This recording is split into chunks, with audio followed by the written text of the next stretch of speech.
지난주부터 천년왕국에 대한 주제로 설교를 새롭게 시작하고 있습니다. 천년왕국에 대한 이 주제는 기독교인들이 종말을 어떻게 바라보아야 되느냐라는 것에 있어서 대단히 이제 중요한 문제입니다. 그런데 대단히 중요한 문제임에도 불구하고 교회에서 잘 설교가 되지 않습니다. 그런데 설교가 되면 아주 잘못된 방식으로 설교가 됩니다. 그래서 이 천년왕국에 대한 성경의 가르침을 바르게 이해하고 또 삶 속에 적용하는 게 중요하겠다, 그렇게 생각이 들어서 새롭게 천년왕국에 대한 설교를 하고 있는 중에 있습니다. 근데 이 천년왕국이라는 이제 이런 말은 신구약 성경 전체에서 딱 한 군데만 나옵니다. 그게 나오는 것이 우리가 방금 읽었던 요한계시록 20장 여기에만 이 천년이라는 말이 구체적으로 이제 등장을 합니다. 6번이 등장을 해요. 천년이라는 말이 6번이 등장을 하는데 20장 1절부터 3절까지의 내용은 이 천년 동안에 무슨 일이 벌어지느냐 하는 것을 설명할 때 사단이 결박을 당해서 세상을 더 이상 속이지 못하게 하는 그런 기간이다, 이렇게 이제 천년을 설명을 합니다. 그리고 4절부터 6절까지는 성도들이 그리스도와 함께 왕노릇하는 기간이다, 이렇게 설명을 합니다. 그래서 이제 기본적으로 천년이라고 하는 이 기간 동안에 무슨 일이 벌어지고 있느냐 하는 것은 딱 이 두 가지예요. 그러니까 사단이 결박을 당해서 세상을 속이지 못하게 하는 그런 일련의 어떤 기간이 있다, 그런 거고요. 또 하나는 우리 성도들이 왕노릇을 하는데 그냥 왕노릇을 하는 것은 아니고 예수님과 함께 왕노릇을 하는 이 기간이다.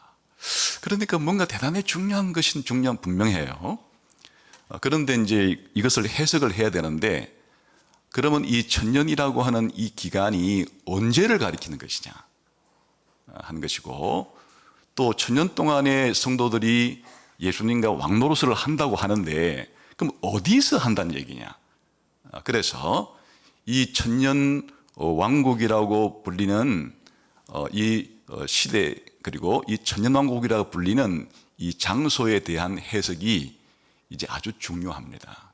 그런데 해석이 그냥 한 가지면은 별 문제가 없을 텐데 사실은 요한계시록 전체에서 가장 해석이 분분한, 해석에 서로 이견이 많은 그런 부분이 바로 요한계시록 20장 이 부분이고, 성경 전체를 통해서 볼 때도 그렇습니다. 그러니까 아주 중요한 만큼 중요하기 때문에 오히려 다양한 해석들이 들어와 있다, 이렇게 생각해도 좋을 것입니다. 전쟁을 할 때 전쟁이 자주 벌어지는 곳은 교통의 요충지이거나 아니면 지정학적으로 대단히 중요한 곳에서 전쟁이 벌어지듯이 이 천년왕국이라고 하는 주제가 우리 성도들의 신앙에 대단히 중요한 문제이기 때문에 사실은 성령께서 이 해석을 밝히려고 하고 사단이 또 성도들의 눈을 가려서 이 해석을 잘못된 방식으로 끌고 가려고 하고, 그러니까 성경 해석에 치열한 전투가 벌어지는 것이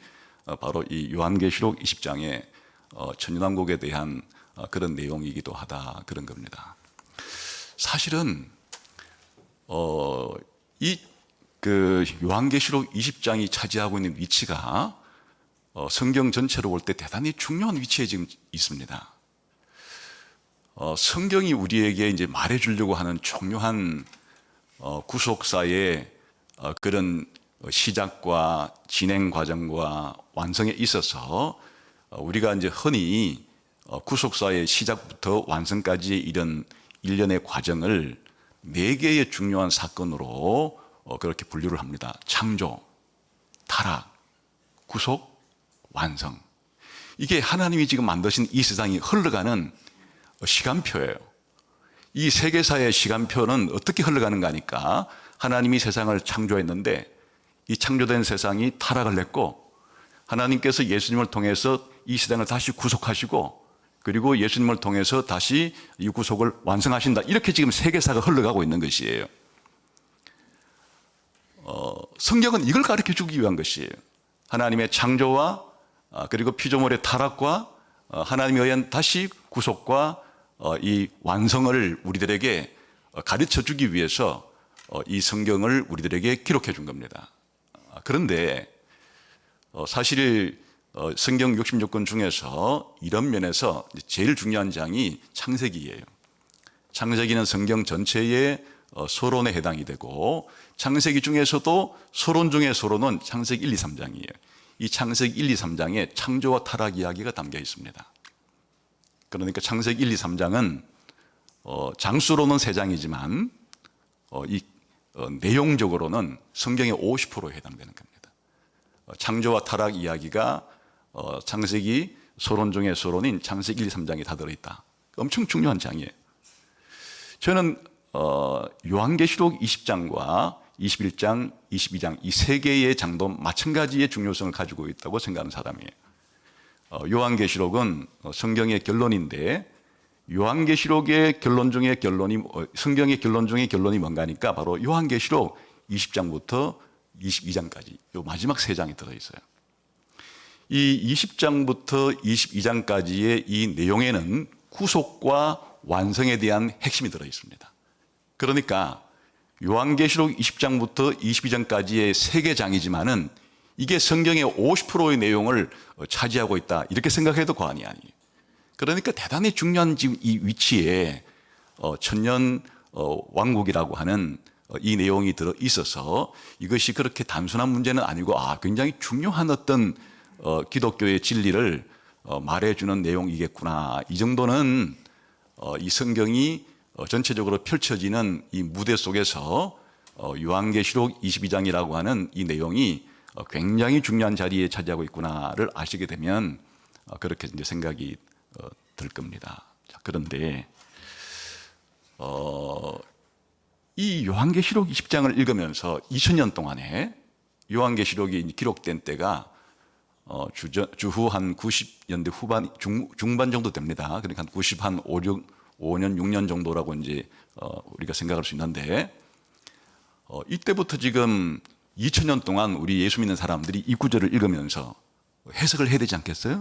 이 구절이 무슨 의미를 담고 있는 것인가? 이게 우리한테 무슨 관계가 있는가? 이렇게 이제 해석을 해 왔는데 크게는 이 구절을 읽으면서 세 가지 정도로 그 해석을 분류해 볼 수가 있습니다. 그게 이제 여러분들이 좀 들어본 말일 거예요. 전천년 해석, 그리고 후천년 해석, 그리고 무천년 해석이라고 하는 이런 이제 세 가지 방식으로 이 구절을 해석을 해 왔습니다. 말이 어렵죠. 전천년이라는 말은 그것만 들으면 무슨 이야기인지를 알 수가 없죠. 전천년이라는 말은 전은 앞이란 말이고 천년은 여기 나오는 천년이라는 뜻이에요. 그러니까 천년 왕국 전설 이런 뜻인데 그 천년 왕국 전에 무슨 일이 일어난다는 말인가? 그건 예수님의 재림을 가리키는 겁니다. 그러니까 전천년설이라고 하는 것은 천년 왕국 전에 예수님이 재림하신다.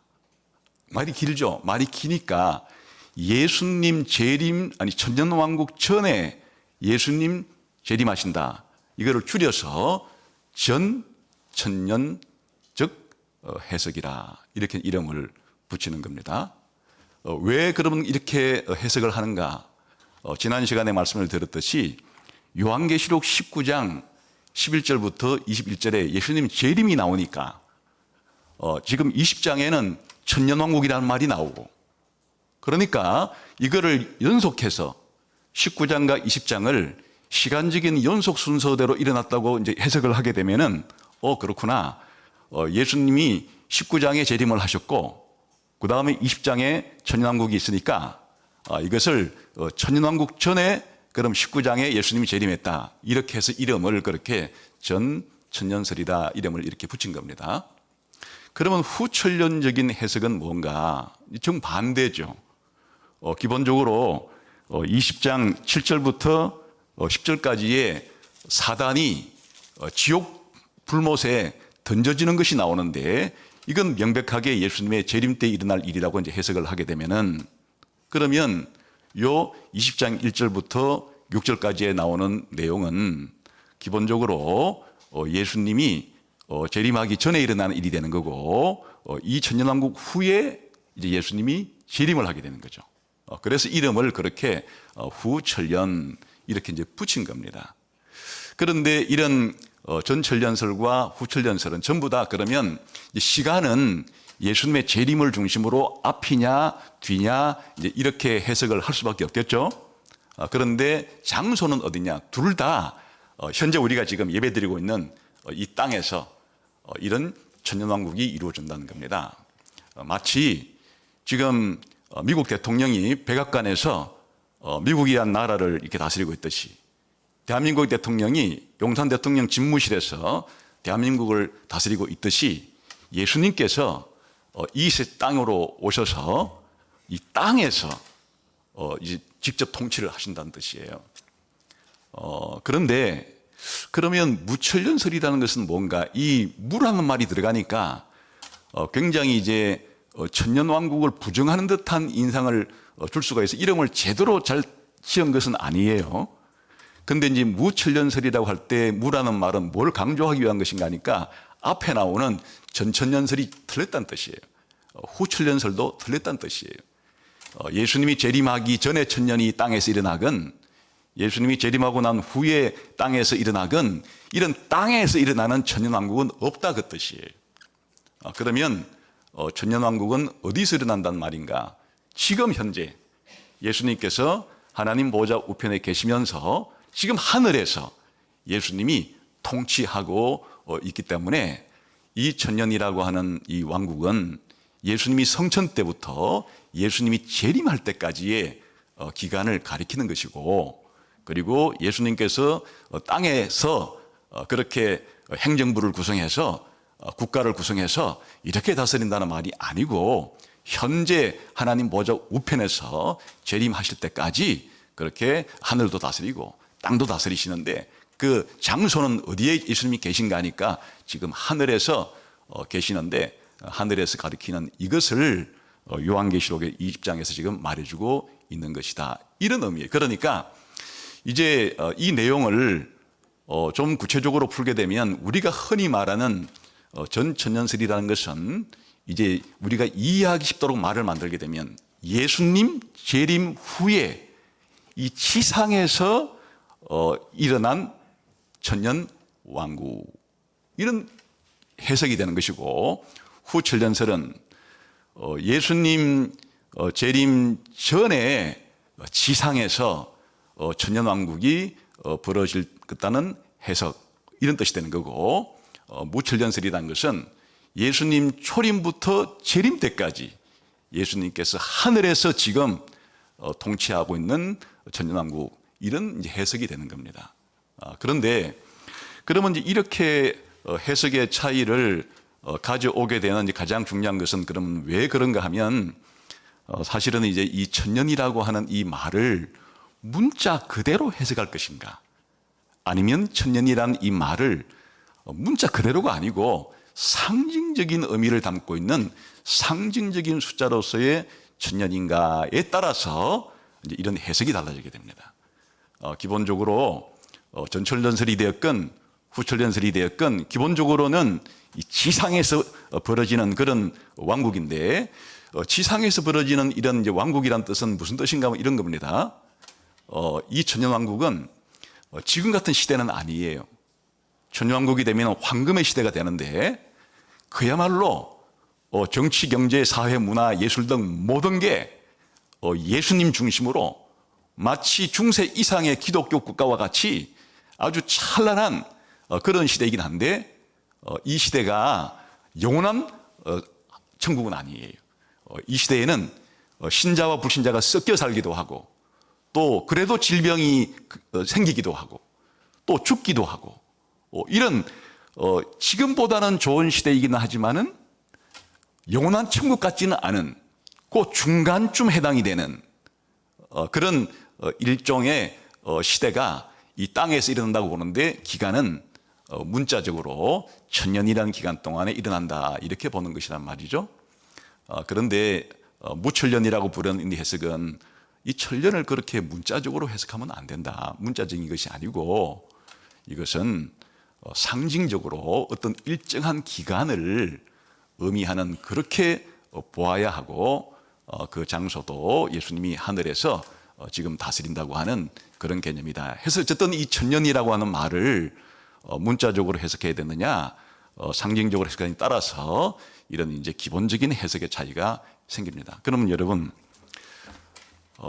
제가 지금 이 요한계시록 이제 이 20장을 앞으로 상세히 해석해 나갈 때 교회사에서 또 현재 무천년 설이라는 이런 해석을 가지고 이제 이 본문을 해석하게 될 텐데 왜 그러면 이 천년이라고 하는 말을 우리가 좀 달력을 넘길 때 올해, 내년 뭐 이렇게 부르는 이런 문자적인 해가 아니고 이것은 예수님의 초림부터 재림까지의 이 긴 기간을 상징적으로 표현하는 상징적인 해석으로 해야만 되는가 하는 것을 몇 가지 근거를 오늘은 말씀을 드리려고 하는 것. 첫 번째, 이게 이 천년왕국이라고 하는 이 내용이 나오는 이 성경이 요한계시록이라고 하는 성경책 안에 들어있다는 것이 이 천년이라고 하는 이 말을 문자 그대로 한 해, 두 해, 10년, 100년, 1000년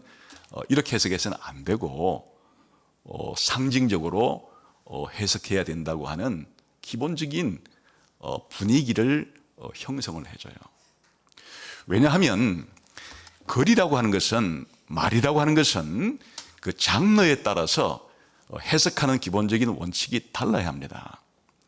예를 들어서 역사적으로 역사책을 쓸 때 영국과 프랑스가 100년 동안 전쟁을 벌였다. 이럴 때 100년은 문자 그대로 100년이에요. 1년, 10년, 100년이라고 하는 달력을 넘겼을 때 우리가 그대로 문자적으로 해석할 수 있는 그런 100년이지만은 시를 쓸 때 나하고 네가 오늘 하루를 다퉜지만 나하고 너는 100년 동안이나 다툰 것 같다 이렇게 이제 할 때 그냥 이런 내용을 담아서 시적으로 표현할 때 너와 나의 100년 전쟁 이렇게 그냥 너와 나의 100년 전쟁 이렇게 표현한 걸 시에서 이렇게 표현했다 그러면 너하고 내가 지금까지 100년 동안 싸웠다 그런 말이 아니죠. 그야말로 너하고 내가 하루 동안 다퉜지만은 이게 프랑스하고 영국이 100년 동안이나 싸우듯이 하루밖에 안 되지만은 무지무지하게 이렇게 지루하고 긴 이런 싸움을 벌였다. 이런 뉘앙스를 전달하기 위해서 너와 나의 어제 하루 동안의 싸움은 100년 전쟁이었다. 이건 시적인 표현은 이 100년이라는 말을 문자적으로 해석해서는 안 되는 것이고 상징적으로 해석해야 되는 것이. 근데 어떤 사람이 저 사람들은 말이야 지독한 싸움꾼들이야. 아니 그래 결혼한 다음에 100년이나 살았대? 근데 가만히 보니까 나이가 70살 남편은 70살이고 아내는 65살이에요. 그러니까 상식적으로 생각해도 그거를 그렇게 시를 쓰면서 표현한 이 시 안에 들어오는 말을 그런 식으로 해석하게 되면 완전히 우스꽝스러운 해석이 되듯이 지금 이 요한계시록이라고 하는 이 성경책의 이 장르는 역사책이 아니고 묵시 문학이라고 불리는 묵시적인 장르라고는 아주 독특한 그런 장르로 쓰여진 성경책이에요. 이런 성경책이 요한계시록에만 있는 것이 아니고 구약 성경에도 이런 계시록이라고 하는 계시록이라는 말은 다른 말로 그냥 묵시록이라고도 번역하기도 합니다. 같은 말입니다. 이 구약 성경에도 이런 계시록 혹은 묵시록적인 그런 장르가 있는데 주로 예언서에 있습니다. 이사야서 가운데 전부는 아니고 24장부터 27장까지는 이런 묵시록적인 장르로 되어 있습니다. 바벨론 포로 전에 쓴 예언서지만은 일부 안에 그런 이런 묵시의 장르가 포함되어 있습니다. 그리고 바벨론 포로 이후에는 에스겔서와 다니엘서가 쓰여지는데 여기는 묵시 장르가 아예 다니엘서는 전체를 그냥 묵시록이라고 해도 불러도 좋을 정도의 묵시록적인 장르고, 에스겔서에서도 특히 에스겔서 37장, 39장 이런 부분들에는 또 40장부터 48장 이런 부분들에는 아주 묵시적인 장르로 구성이 되어 있습니다. 그리고 바벨론 포로 이후에 쓰여진 예언서인 스가랴서도 스가랴서의 상당 부분이 이런 묵시적인 내용으로 되어 있습니다. 장르가 달라. 이런 장르를 해석할 때는 이 장르를 해석하는 방식이 다르다 하는 것이에요. 신약 성경에도 그런 구절들이 있는데, 예수님께서 감람산에서 설교하신 감람산 설교라고 불리는 그 부분도 장르상으로 말하면 이 묵시적인 장르에 해당이 되어서 학자들은 예수님의 감람산 설교 그 부분을 소묵시록이라, 작은 묵시록이라 이렇게 부를 정도로 이 장르가 다릅니다. 그런데 요한계시록은 한 권의 책 전체가 묵시록이라는 장르로 되어 있어요. 그럼 묵시록이라는 장르의 특징이 뭔가? 바로 환상을 통해서 상징적으로 해석하도록 글을 쓴다는 게 이 묵시적인 장르의 가장 중요한 특징입니다. 그래서 요한계시록에는 환상이 나오는데 이런 환상들은 문자 그대로 해석하면 안 되는 것들이고 전부 다 상징으로 해석해야 될 그런 환상들이 가득 들어차 있다는 것을 알게 돼요. 예를 들면 하나님 아버지를 묘사할 때 하나님 아버지 이렇게 묘사하지 않고 보좌 위에 앉아 계신 분, 이렇게 아버지 하나님을 묘사합니다.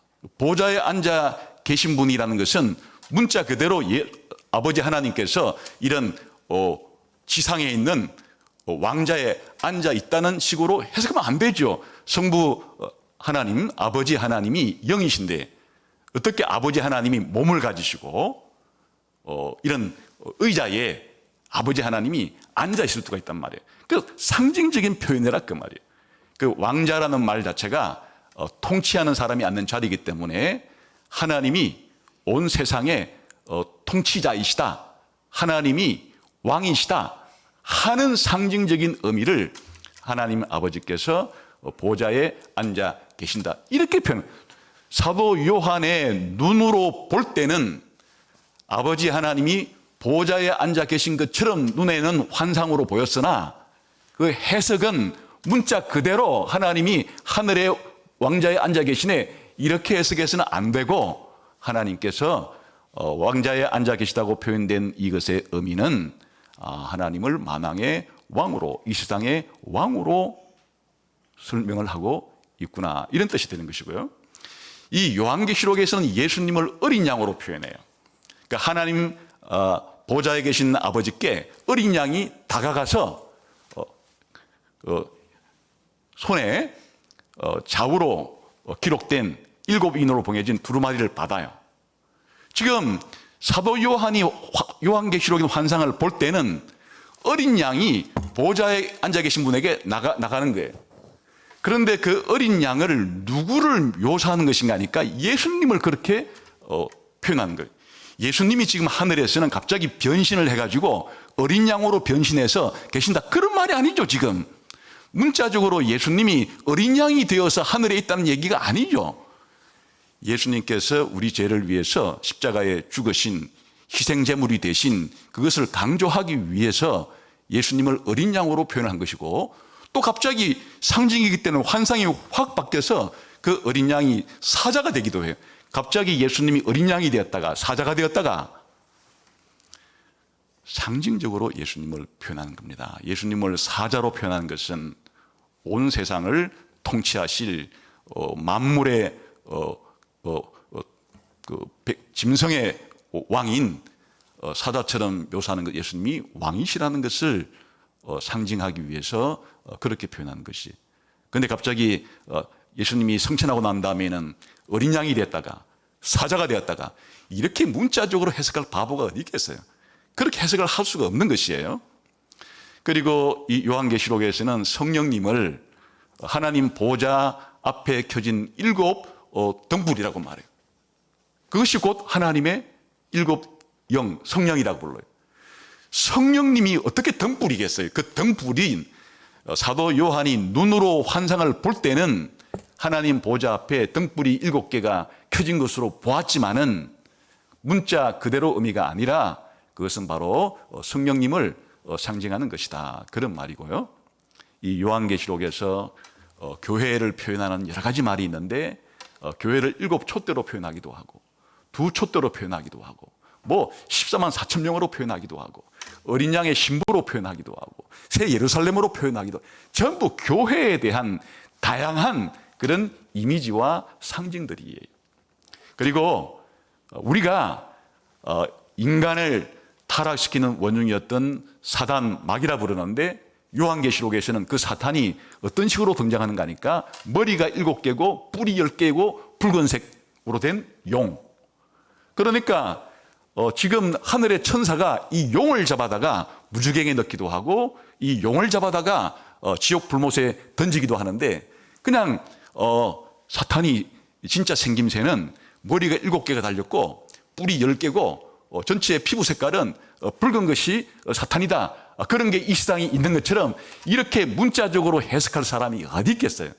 바로 사단이 이 세상 나라를 다스리고 왕들을 통치하는 그와 같은 모습들을 부각시키기 위해서, 그리고 괴물적인 성격을 가졌다는 것을 보여주기 위해서 요한계시록에서는 사단을 용으로 그렇게 표현을 하는 것이다. 이렇게 요한계시록에서 등장하는 아버지 하나님, 예수님, 성령님, 교회, 그리고 이 하나님의 원수인 사단의 두 하수인은 짐승으로 표현하고 또 이 세상은 바벨론 성으로 표현하고, 전부 다 이 요한계시록이라는 성경책 자체가 이런 진리를 전달하기 위해서 이 언어를 썼는데, 그 언어는 전부 다 이와 같은 묵시적인 언어, 상징적인 언어로서 사용이 되었기 때문에 우리가 하나님 아버지를 해석할 때 보좌 앉아 계신 분, 예수님을 해석할 때 어린 양이시오 사자이신 분, 이렇게 해석을 해야 한다. 그런데 요한계시록을 마치 여기 나온 것들을 전체적으로 문자 그대로, 예수님은 진짜는 우리 이 세상에 있을 때는 사람이지만 이제 하늘로 갔을 때는 어린 양으로 바뀌었다가 사자처럼 바뀐대. 사탄이라는 것은 머리가 7개 달려있고 뿔이 10개가 있어. 이렇게 문자적으로 해석하면 안 된다, 그 말이에요.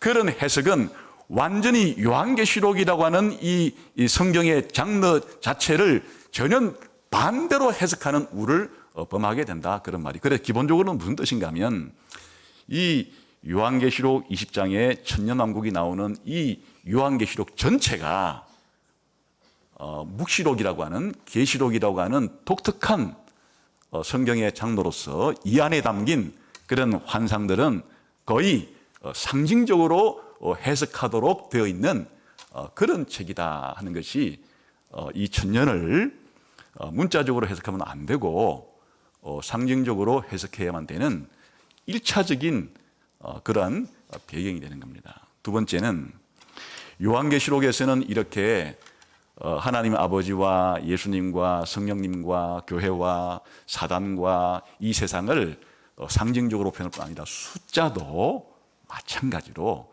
상징적으로 표현을 하는 겁니다. 그래 요한계시록에서는 많은 수가 등장해요. 2라는 숫자, 3이라는 숫자, 4라는 숫자, 6이라는 숫자, 7이라는 숫자, 10이라는 숫자, 10이라는 숫자, 144라는 숫자, 그리고 3년 반, 42달, 1260일, 1000년, 또 14만 4천 등등의 수많은 숫자가 등장을 하는데, 이런 숫자들을 전부 다 문자 그대로 그렇게 읽어서는 안 되고, 이런 숫자들 자체가 상징적인 의미를 가지고 있다고 해석을 해야 됩니다. 가장 대표적으로 요한계시록에서 두드러지게 등장하는 숫자가 7이라는 숫자인데, 교회도 7교회예요. 심판도 7인심판이고 7나팔심판이고 7대립심판이고, 여기에서 이 7이라는 말 자체가 문자적인 의미가 아닙니다. 상징적인 의미입니다. 그 7이라고 하는 숫자가 상징적이라는 것은 바로 완전, 완성, 충만, 이런 상징적인 의미를 가집니다. 하나님께서 6일 동안 세상을 창조를 완성하시고 7일 쉬었기 때문에 그런 의미가 생겼습니다. 그래서 이 요한계시록은 누구한테 보내는 편지인가 하니까 예수님께서 소아시아에 있는 7 교회에 보내는 편지고, 누구 보고 써서 갖다 주라 했는가 하니까 예수님의 사도였던 사도 요한에게 예수님이 보여주신 이 환상을 보고 들은 것을 기록해서 사도 요한 보고 직접 갖다 주라고 한 교회가 7 교회인데, 구체적으로 교회 이름도 나옵니다. 에베소, 스모나, 버가모, 도아디라, 사대, 빌라델비아, 라오디기아 교회로 보내라. 그게 7 교회예요. 그런데 이런 7 교회는 우리 예수가족교회처럼 주일만 되면 이렇게 예배를 드리고 찬송을 드리고 성찬식을 하고 함께 교절했던 역사상 있었던 교회인데, 그러면 요한계시록은 사도 요한이 살았을 때 90년대에 존재했던, 지금은 터키에 있는 딱 그 7 교회만 문자적으로 이 편지를 보내라는 말이냐, 그렇게 해석해서는 안 된다 그 말이에요. 7 교회에 보내라 할 때 7은 상징적인 숫자로서 모든이라는 의미를 가지고 있죠. 그러니까 7 교회 1세기에 터키에 있었던 그 교회에만 보내라는 말이 아니고, 예수님 재림할 때까지 이 세상에 있을 모든 시대, 모든 지역의 교회에, 모든 교회에 이 편지를 보내라, 그런 의미로서 7 교회에 보내라 했다, 그런 뜻이에요. 해석이 달라지게 되죠. 그러니까 이 중요한 7 교회라는 그 7이라는 숫자 자체가 이런 상징을 가지고 있기 때문에, 그럼 하나님의 심판이 왜 100가지 심판, 1000가지 심판, 뭐 2가지 심판 이렇게 표현하지 않고 항상 하나님의 심판을 7의 수로 표현하느냐, 7인 심판, 7 대립 심판, 7 나팔 심판, 이렇게 하나님의 심판이 완전하고 충만하게 이루어진다, 그런 의미로서 7 심판이란 뜻이지, 딱 하나님이 심판의 가지수를 하나, 둘, 셋, 문자적으로 7개 딱 심판 내리고 끝이다, 그런 의미가 아니란 뜻이에요.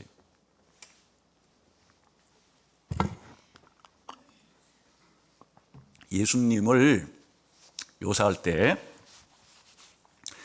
어린 양으로 묘사하는데, 이 어린 양이 7뿔을 가지고 있고 7 눈을 가진 것으로 묘사되고 있어요. 그럼 가만히 생각해 보세요. 보통 양들은 뿔이 2개고 눈이 2개인데 어린 양이신 예수님이 요한계시록에서는 7뿔을 가지고 7 눈을 가지고 있다. 이때 뿔이라는 것은 힘, 능력을 상징하는 것이고, 눈이라는 것은 이런 지식, 지혜를 상징하는 것인데, 예수님께서 능력을 가지시고 지식을 가셨는데, 예수님이 가지신 능력은 완전한 전능한 능력이고, 예수님이 가지신 지식은 전지한 지식이다, 이렇게 표현하기 위해서 7뿔과 7 눈을 가졌다고 표현하는 이 7은 전부 다 이런 완전수로서 상징적인 의미를 가진다, 그 뜻입니다. 지금 시간 관계상 아주 간단한 예만 몇 가지를 지금 선별해서 말씀드리고 있는 것이, 요한계시록에서 등장하는 중요한 숫자 중에 하나가 10이라는 숫자인데, 이상하게 새하늘과 새 땅에서 있는 거룩한 성 새 예루살렘을 묘사할 때 전부 다 그 새 예루살렘 건축물의 치수는 12라는 숫자를 기본으로 합니다. 기초돌이 12개가 있어요. 문도 12개가 있어요. 예루살렘 성의 성벽은 144 규빗이에요. 144는 12 곱하기 12죠. 그리고 거룩한 성 새 예루살렘의 가로 세로 높이는 12,000 스타디온이에요. 12,000은 12 곱하기 1000이죠. 왜 이렇게 새 예루살렘의 건축 치수가 전부 다 10이라는 숫자를 중심으로 돌아가는가? 그것은 12라는 숫자 자체가 진짜 나중에 천국의, 영원한 천국에는 문이 12개 달려있는, 기초석이 12개 깔려있는 그런 성이 있다는 문자적으로 해석할수는 안 된다, 그 말이에요. 그 자체가 상징적인 것인데, 바로 12라는 숫자 자체는 구약시대에 12지파로부터 시작된 하나님의 백성을 상징하는 수예요.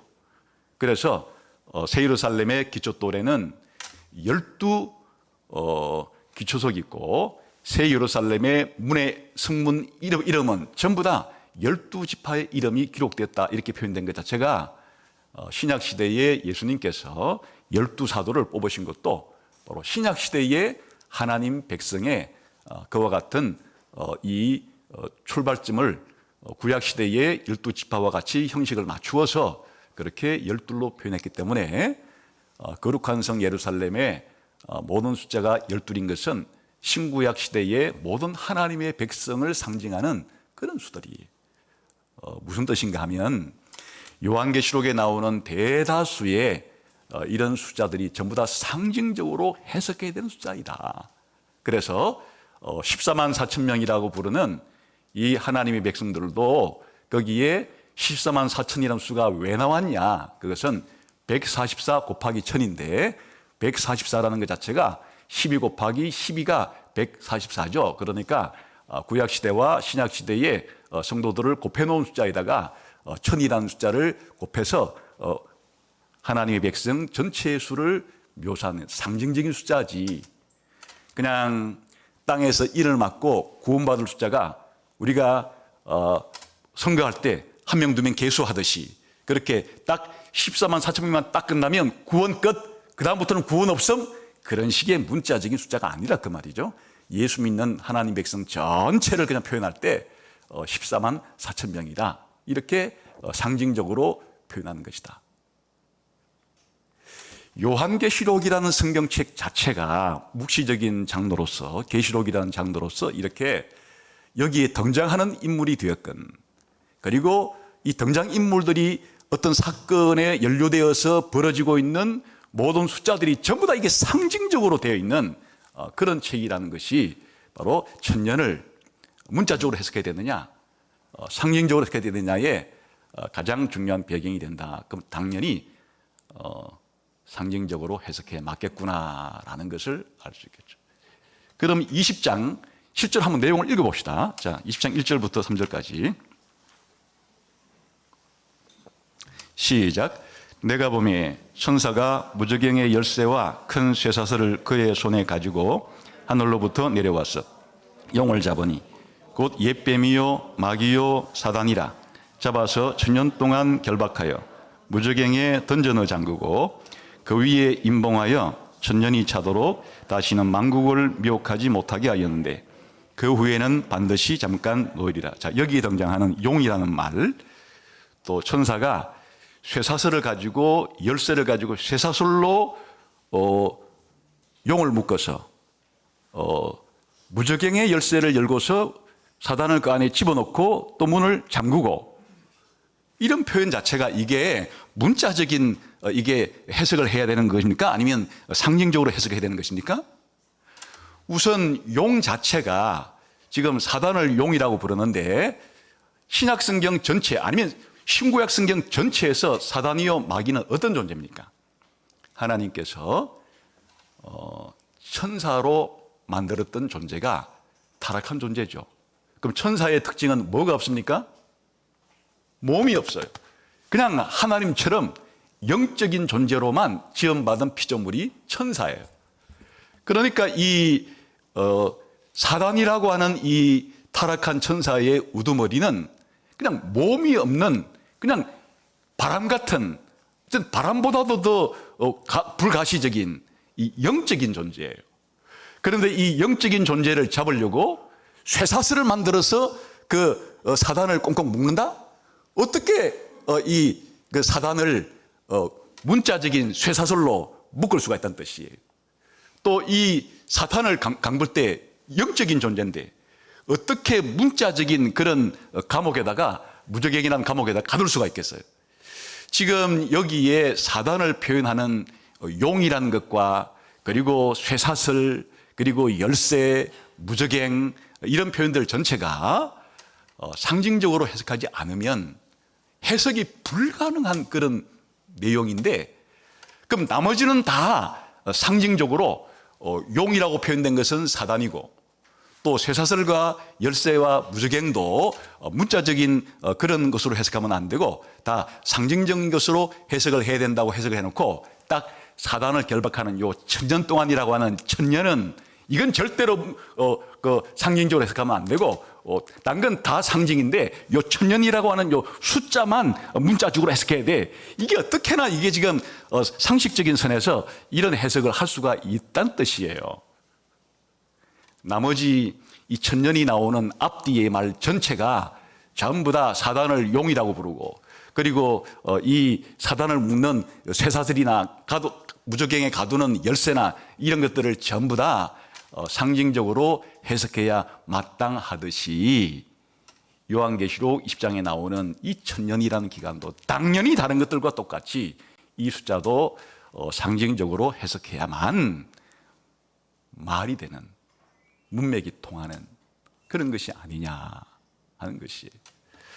그래도 나는 다른 건 다 상징으로 해석할 수밖에 없겠지만은 이렇게 용이라는 것도 없고 사실은 사단이 있고 뭐 다른 건 다 상징인데, 이게 천년이라는 게 절대로 상징일 수는 없어요. 그냥 이게 예수님 지내고 난 다음에 진짜 한 해, 두 해, 세 해 해가지고 딱 천년 동안에 일어나는 일이에요. 한다 그러면 그럼 뭐라 그랬어요? 그냥 그런 사람에 대해서 뭐라고 해야 되겠어요? 아, 그러냐? 좀 근데 답답하다. 왜 고집을 그렇게 부리니? 좀 상식적인 선에서 생각을 해보자. 아니야, 상식은 뭐고, 난 이건 문자적이야. 성경 해석의 원칙은 다 문자적으로 해석하는 게 원칙이고, 상징적으로 해석할 것이 있을 때만 하는데, 이거는 문자적으로 해석하는 게 맞고, 나머지 부분은 상징으로 살짝 해야만 통하기 때문에, 이게 어떻게 이런 생각이 나오는 게, 요한계시록은 기본적으로 상징적으로 해석해 나가다가 어떤 특정한 구절에 보니까 이거는 도저히 문자적으로 해석하면 안 되겠다. 그런 게 나올 때만 문자적으로 해야 되는 것이고, 기본은 상징적으로 해석해야 맞는 그런 이 내용 속에서 이것을 문자적으로 고집하는 사람들이 있어요. 그런 해석하는 사람들을 전철련 해설주의자라 불러요. 그러니까 그냥, 그러나 형제예요. 좀 답답합니다. 이렇게. 형제, 이렇게. 그래서 이거 왜 이 해석의 차이가 나온다니까, 이 구절을 문자적으로 해석하느냐, 상징적으로 해석하느냐에 따라서 이런 큰 해석의 차이가 나오는데, 그 사람들의 동기가 잘못돼서인 건 아니에요. 다 그냥 하나님 말씀을 잘 내가 깨닫고 살고 싶은 것인데, 해석의 기본적인 방향을 잘못 잡은 것이다. 그런 의미예요. 두 번째는, 그러면 만일 그 요한계시록 20장에 나오는 이 천년도 그런 문자적인 것이 아니란 건 이제 어느 정도는 좀 이해가 됐는데, 상징이라면 그러면 어떤 의미를 담고 있는가? 이 천년이라는 말이 하는 것이에요. 이 천년이라고 하는 말은 신구약 성경에서 가장 큰 숫자를 표현하는 단어입니다. 가장 큰 혹은 가장 긴 이런 것을 이제 표현할 때 천이라는 말을 씁니다. 한번 몇 가지 예만 한번 들어드릴게요. 구약 성경에 보게 되면 우리가 잘 아는 십계명을 우리가 예배 시간마다 낭독을 하는데, 하나님께서 1000대까지 은혜를 베푸신다 이런 말이 나오죠. 1000대까지. 여기 천이라는 말이 나와요. 이거를 문자적으로 해석해서 하나님은 딱 1000대까지만 은혜를 딱 베푸시고 1001대 이건 안 베푸신다. 이렇게 하면 이게 문자적인 것이 되는 거죠. 천대라는 말이, 이 천도 이게 문자적인 의미가 아니에요. 이게 역시 천이라는 의미가 아주 큰 그런 의미가 있기 때문에 하나님께서 은혜를 베푸시는 것이 한 1대 2대 은혜 베푸시고 마치는 게 아니고, 하나님의 은혜가 아주 크다, 하나님의 은혜가 아주 크다, 이렇게 설명을 하기 위해서 하나님의 은혜가 1000대까지 내려간다 이렇게 표현하는 것이에요.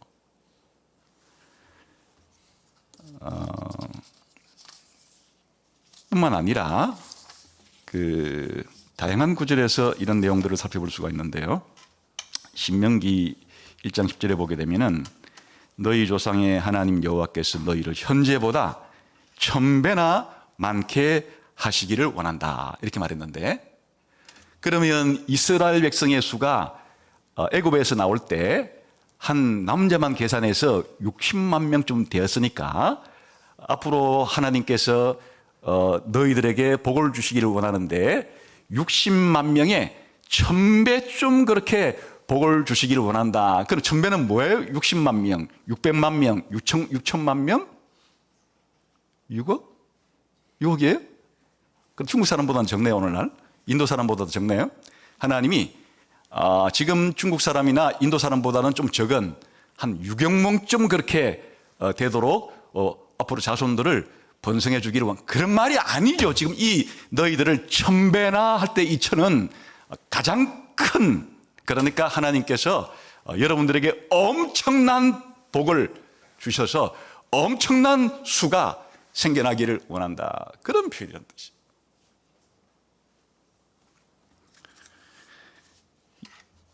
시편 68편 17절에는 하나님의 병거는 천천히요 만만이라. 천이 이렇게 가장 큰 숫자라면 천에 천을 곱하면 얼마나 큰 게 되겠어요?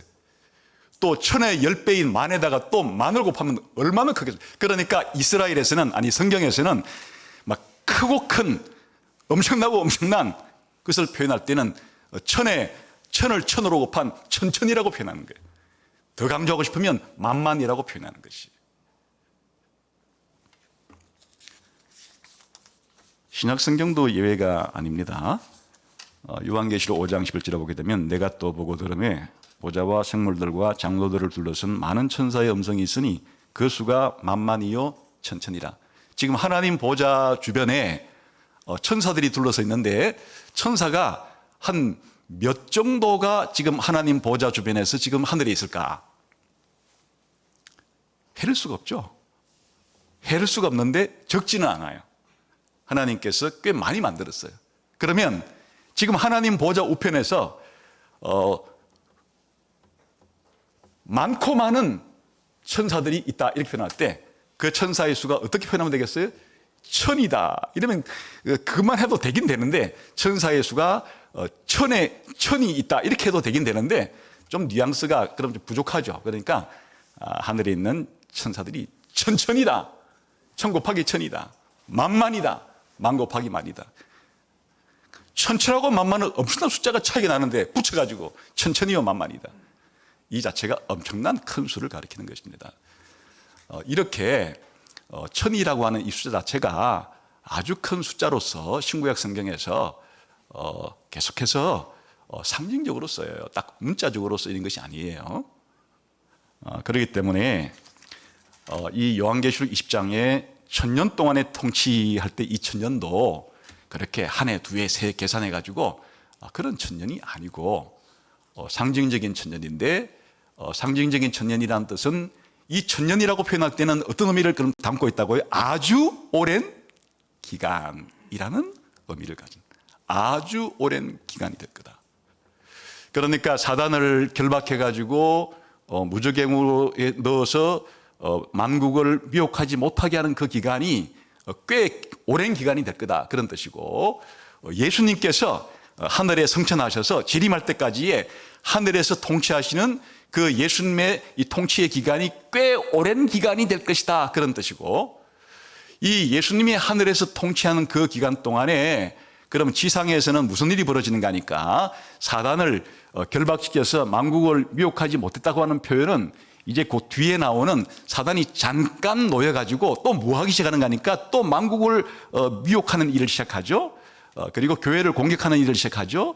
그러니까 연결해서 해석해 보면 이 1000년이라고 불리는 긴 기간 동안에는 이 땅에서 사단이 감금되었다고 표현할 정도로 뭔가 사단의 활동을 제약시켰는데 그 제약의 핵심은 사람들을 미혹시키 속이지 못하도록 제약을 시켜놨기 때문에 이 기간 동안에 달리 뭐 한다는 표현인가 하면 교회가 이 세상에서 만국에게 복음을 열심히 선포하는 그런 기간이란 뜻이 담겨 있어요. 그러니까 교회가 복음을 선포하는 이 기간이 꽤 오랜 기간이 될 것이다, 그런 말이에요. 다시 말하면 예수님이 하늘로 승천하셔서 다시 재림할 때까지의 이 기간이 바로 1000년으로 표현되어 있고, 이걸 다른 말로 말하면 교회 시대라고 부르죠. 우리가 예수님이 이 땅에 오셔서 교회를 세우시고 하늘로 올라가셨는데 다시 재림하실 때까지 이 기간을 예수님의 하늘 통치 기간이라고 부를 수도 있지만은 바로 교회 시대라고 부를 수도 있는데, 이 시대가 천년이라고 하는 뜻은 상징적으로 그럼 어떠한 뜻이에요? 예수님이 하늘로 승천하셔서 재림할 때까지가 기간이 한 뭐 몇십 년 있다가 재림하신다 그런 뜻이 아니란 말이죠. 교회가 이 세상에서 예수님께로부터 땅끝까지 복음을 선포하라고 부름을 받았는데 교회가 이 땅끝까지 복음을 전파할 때 한 뭐 20년 30년 복음을 전하면 온 세상에 복음이 다 전달이 될 것이다 그런 의미가 아니란 뜻이죠. 이 천년이라고 하는 아주 길고도 긴 오랜 시간의 상징은 예수님이 초림해 오셔서 다시 자신의 구속사역을 완수하시고 하늘로 갔었을 때 다시 재림할 때까지 하늘에 계신 그 기간이 꽤 오랜 기간이 될 것이라는 의미를 함축하는 것이고, 그리고 지상에서는 이 기간 동안에 예수님이 보내신 성령님을 받아서 성령님을 통해서 이 세상을 복음화하는, 세상에 복음을 전하는 그런 시간인데, 이 시간이 그렇게 짧은 기간이 될 것이 아니고 아주 상당히 오랜 긴 기간이 걸쳐야 이것이 이루어지게 될 거라는 의미를 가지고 있다 그런 말이에요.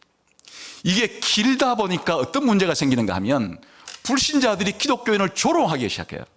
이 기독교인들이 예수님은 재림하신다, 예수님은 곧 오실 것이다고 예수님이 말씀하시기도 했으니까 이 예수님이 곧 오신다는 말 때문에, 속히 온다는 말 때문에 마치 예수님의 이 재림은 긴다는 생각을 할 수가 없고 곧 뭐 몇 년 뒤, 몇십 년 뒤, 뭐 길어봐야 몇백 년 뒤 이런 생각을 하고 있는 사람들이 예수님의 재림을 복음 선포 때 하니까 불신자들이 어제도 듣고 오늘도 듣고 또 한 10년 뒤도 들어보니까 계속 예수님 재림 속히 오신다 그러는데 오질 않거든요.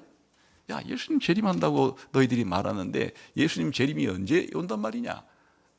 또 예수님 재림하면은 뭐 세상이 멸망하고 새롭게 된다 그러는데 세상이 이날부터 계속 있었는데 어떻게 멸망한단 말이냐? 이렇게 예수님의 재림 시기가 오래기 때문에 불신자들이 교회에 대해서 공격을 하는 빌미를 주게 되고, 교회는 그 말을 듣고서 우리가 뭔가 잘못 알고 있는 것이 아니야? 라는 낙담을 할 수가 있겠죠. 그래서 베드로 후서에서 뭐라고 말했는가 하니까 예수님이 재림하시는 기간은 불신자들이 조롱하듯이 오신다고 했는데 안 오기 때문에 예수님 재림이라는 것은 있을 수가 없어 그렇게 말하는데, 주께는 하루가 천년 같고 천년이 하루 같다 이런 말로써 우리 인간들이 생각하는 그런 천년과 예수님이 생각하는 천년이 현격한 차이가 있다는 것을 보여주는 거예요. 예수님이 하루라는 감각을 가지고 있으면 우리에게는 그게 천년의 시기가 되기도 할 수 있는, 이렇게 그렇지만은 예수님은 반드시 약속대로 오셔서 새하늘과 새 땅을 열 것이다 이렇게 말하잖아요. 또 우리 신자들이 이 땅에서 이 천년이라는 기간 동안에 복음을 전가하고 살아갈 때 이제나 저제나 예수님이 오실 것을 믿고 했는데, 또 이제나 저제나 오지 않게 되면 우리 신자들 스스로도 낙심할 수 있죠. 지금 여러분은 그런 분 없는지 모르겠어요. 예수님이 오신다고 재림한다는 신약 성경에 가득 들어차 있는 예수님에 대한 약속이 지금 한 100년쯤 지났을 때는 이렇게 생각했겠죠. 한 200년쯤 뒤에는, 한 500년쯤 지났을 때는, 뭐 좀 1000년쯤 되면은, 천년기에 살았던 사람들이 이제 1000년이나 지났는데 이 정도쯤 됐으면은 천년이 끝날 때쯤 오지 않겠나. 그렇게 이제나 저제나 예수님 재림을 기다리던 교회가 시간이 벌써 2000년을 보냈어요. 세상 사람들 눈에 보기에는 사기 같겠죠. 부도수표를 2000년이나 남발했으니 예수님이 재림한다는 말은 헛말이 아니냐 이렇게 공격을 할 뿐 아니라 우리 스스로도 예수님의 재림을 해마다 기다려왔던 지상의 교회가 이렇게 2000년이 지났을 때 예수님의 재림은 오지 않는 것이 아니야? 라는 신앙의 약화를 가져올 수도 있죠. 그런데 이 천년이라고 하는 이 기간이 주는 의미는 예수님께서 속히 오리라고 하는 그 말씀을 보완해주는 역할을 하는 것이에요.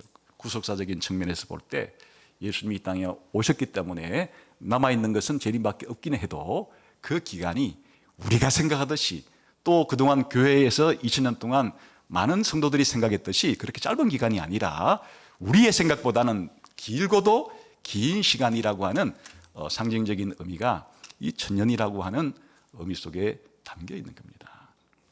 여러분, 그러면 이제 이런 생각을 할 수가 있어요. 그럼 이게 이렇게 천년이 문자적이어서 예수님이 뭐 재림하기 전에 천년이 이 땅에 이루어지건 재림한 후에 이 땅에 이루어지건 또 예수님이 지금 초림부터 재림까지 하늘에서 통치하는 이게 무슨 뭐 실제로 우리 신앙생활에 차이가 있겠는가 이렇게 생각하시죠. 모르면 차이는 없어요. 그 커피를 저같이 뭐 별로 안 좋아하는 사람은 커피 브랜드 차이 하나도 없어요. 비싼 거, 싼 거, 뭐 그게 뭐 인도네시아산, 뭐 소말리아산, 뭐 등등 아무런 상관이 없어요. 그냥 나 먹기 싫어 안 먹는 것 이거예요. 아무런 차이를 느끼지 않아요. 근데 제 주변에 커피를 좋아하는 사람은 어디 산이냐를 묻고 뭐 신맛이 나느냐, 뭐 뜬맛도 좀 있냐, 향은 어떠냐, 예민하게 야 까다롭게 걸지 말고 그냥 먹든지 말든지 해.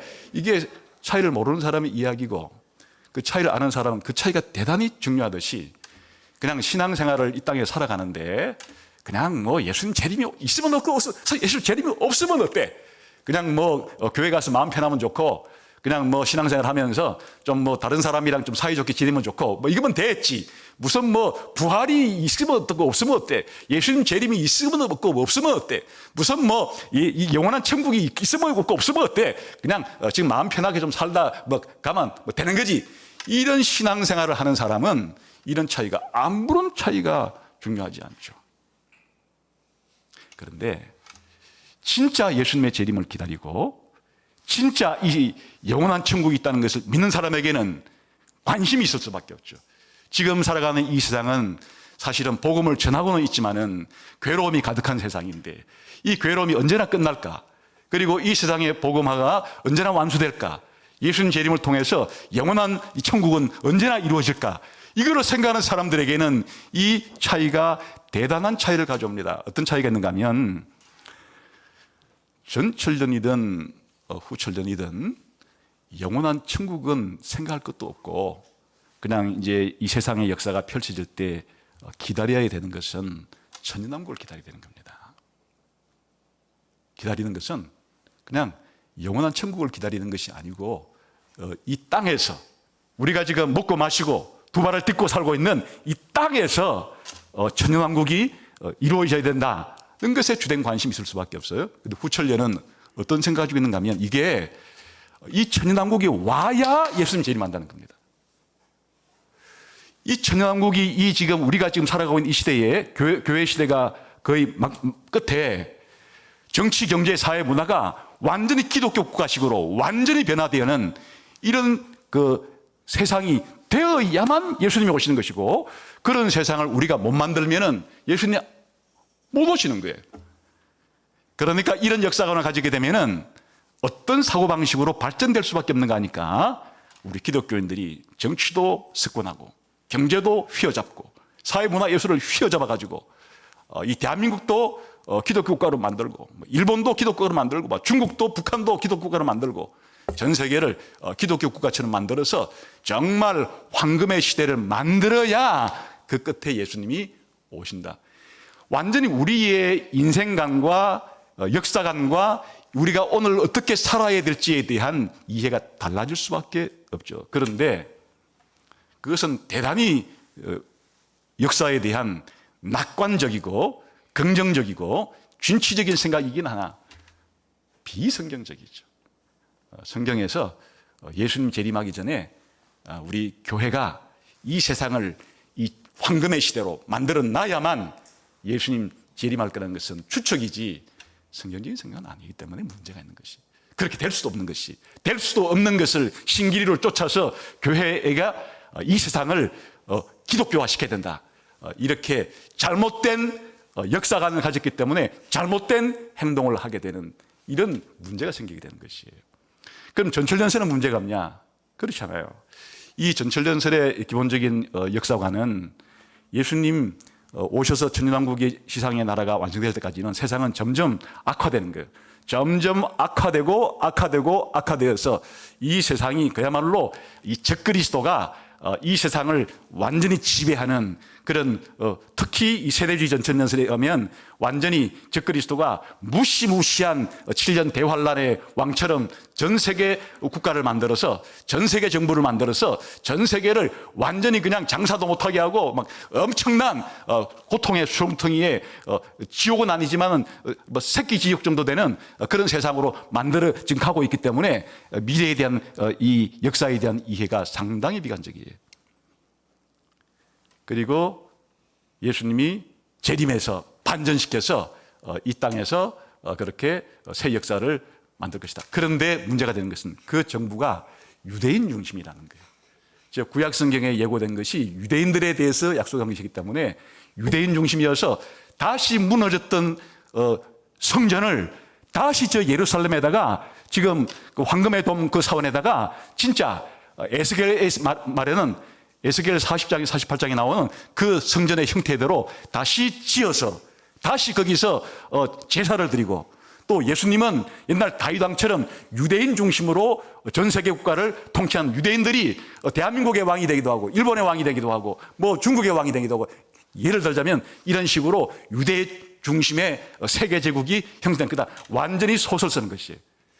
그러니까 역사에 대한 이해 자체가 달라지게 되면 교회가 어떻게 남은 이 시기를 이 교회의 사명을 완수해야 되느냐의 해석의 차이가 달라질 수밖에 없기 때문에 문제가 생기는 것이죠. 무천년적인 해석을 하게 되면 예수님의 초림이 얼마나 중요한지가 드러나는 거예요. 예수님의 초림을 통해서 이루신 구속으로 말미암아 지금 이 시대가 한편으로서는 예수님 말씀처럼 전 세계에 복음을 전해야 될 그런 시대이기도 하지만 그러나 또 한편으로서는 세상이 사단의 종로로 사는 이 상태에서 여전히 세상에 공격을 받고 핍박을 받고 유혹을 받아야 되는 양면적인 현실이 나란히 가고 있다. 지극히 예수님 올 때까지의 이 세상을 현실적으로 바라보면서 한편으로서는 일반 은혜에 따라서 정치, 경제, 사회, 문화에 열심히 노력하는 동시에 그러나 또 한편으로서는 복음을 전해야 하고 그러나 또 한편으로서는 이 세상은 역시 기독교에 대해서 비우호적인 세상이라고 하는 현실적인 자세를 가지고 매일매일 신자로서 교회로서 살아가는 역사관에 대한 큰 차이가 생겨나게 되는 것이에요.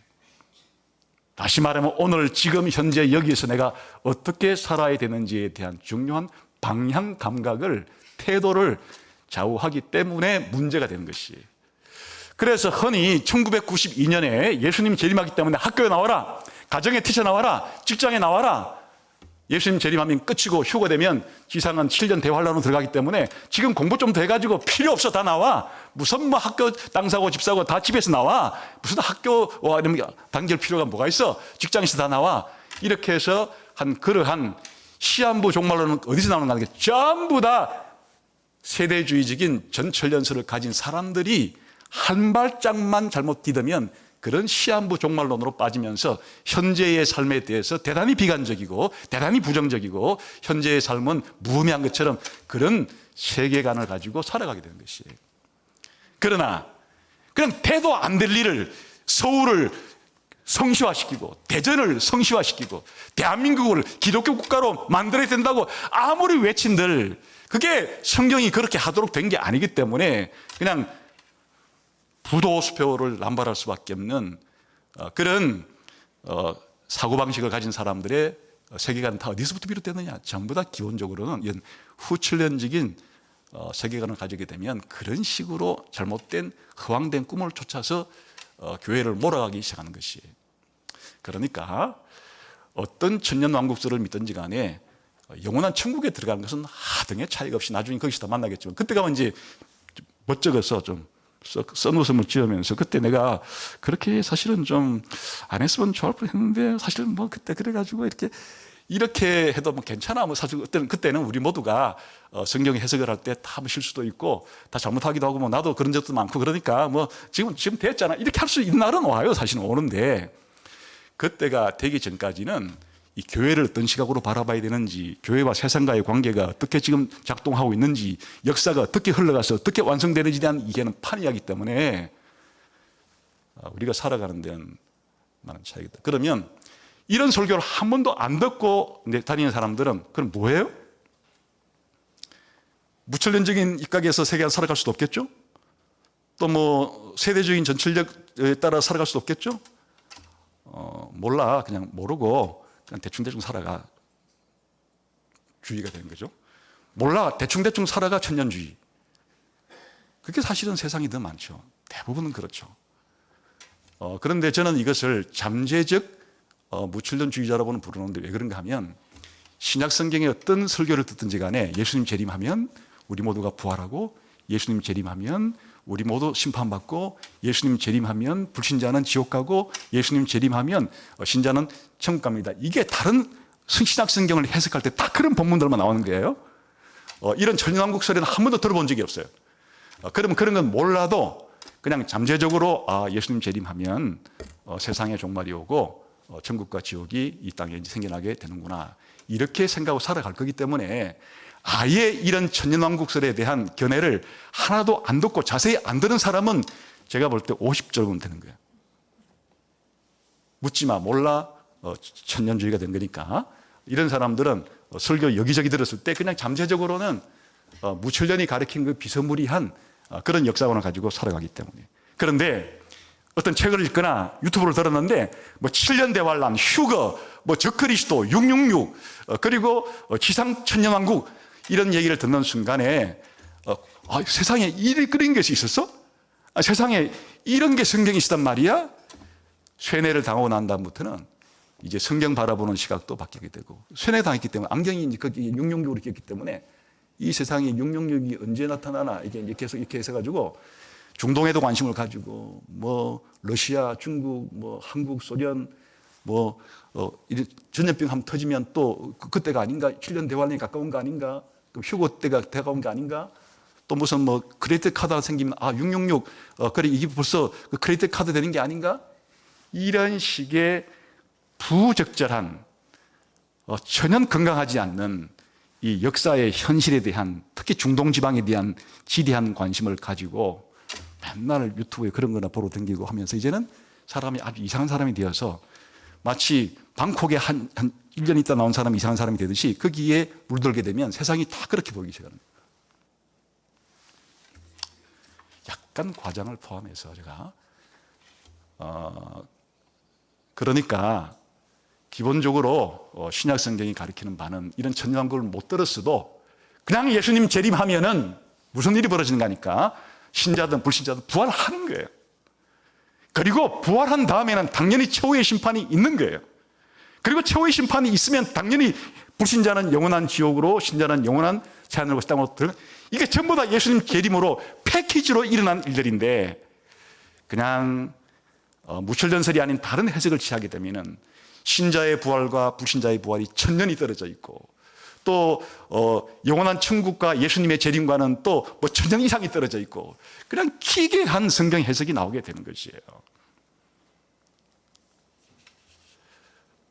앞으로 이제 이 본문을 상세히 해석하는 것은 좀 시간이 걸릴 것이고, 오늘까지는 이 요한계시록 입장에 나오는 이 천년이라는 이 기간을 어떻게 해석해야 되는가 하는 것을 말씀을 드렸는데, 건강한 해석은 이게 상징적인 것이고, 이 상징은 예수님의 성천부터 재림까지의 교회 시대를 가리키는 것이 이 본문이 말하고자 하는 의미다 하는 정도로 아시고, 이제 다음번에는 이 천년왕국이 어디에서 일어나는 것인가, 하늘인가 땅인가를 살핀 다음에 이 본문들을 해석하도록 그렇게 순서를 진행하려고 합니다.